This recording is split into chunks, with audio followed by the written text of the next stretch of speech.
છ પરગણા થરાદી મહેમાન સમાજના આજે ડીસા ખાતે સમૂહ લગ્ન યોજાયા હતા, જેમાં વાત કરીશું આપણે સમૂહ લગ્નના ચેરમેન સાથે અને અધ્યક્ષો સાથે. શું કહેશો અલ્હમ્દુલિલ્લાહ, આજના આ અમારા છ પરગણા થરાદી મહેમાન કાઉન્સિલ આયોજિત 10મા ઇસ્તિમાહી સમૂહ લગ્ન હતા અને એ સમૂહ લગ્નની અંદર 20 દુલ્હાઓએ બહુ માશાઅલ્લાહ ખુશીથી ભાગ લીધો હતો.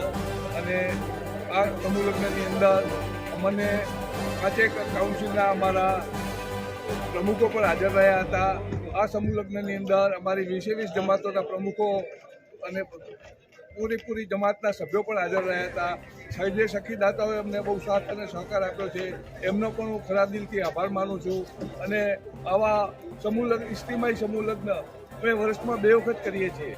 આવનાર નવા સમૂહ લગ્નમાં પણ સખીદાતાઓને વિનંતી કરું છું કે જે અમને આજે સાથ અને સહકાર આપ્યો છે તે બદલ આવનાર સમૂહ લગ્નમાં પણ સાથ સહકાર આપે એવી હું અલ્લાહથી દુઆ કરું છું. અલ્લાહ જેને પણ અમને મદદ કરી છે, જે અમને અમારા પ્રોગ્રામમાં સાથ આપ્યો છે, એમને અલ્લાહ ખૂબ બદલો આપે, એમને અલ્લાહ ખૂબ તરક્કી આપે અને અલ્લાહ એમને સારા કામમાં જોડાવાની ખૂબ તૌફીક આપે. બીજા આપણા રાજધાની સ્વીટ જે રાધનપુર ખાતે છે એના ઓનર છે યાસીનભાઈ, જે સમૂહ લગ્ન સમિતિના વાઇસ ચેરમેન છે. વાત કરીશું એમના સાથે. શું કહેશો યાસીનભાઈ આજના સમારંભ વિશે?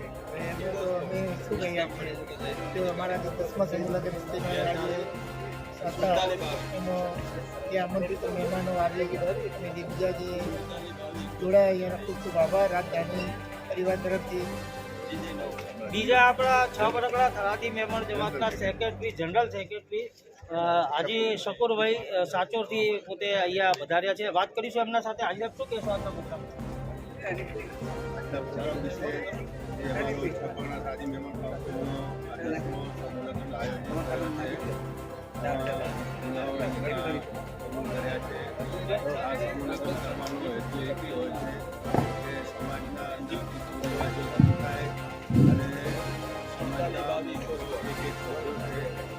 સુડતાલી 22 ઇકો સ્પોર્ટ ગાડી જે છે એ રસ્તામાં પડી છે, તો જરા જેની ગાડી હોય એમનાથી ગુજારિશ છે કે ગાડી જરા સાઈડમાં કરે તો બીજી ગાડીવાળા નીકળી શકે.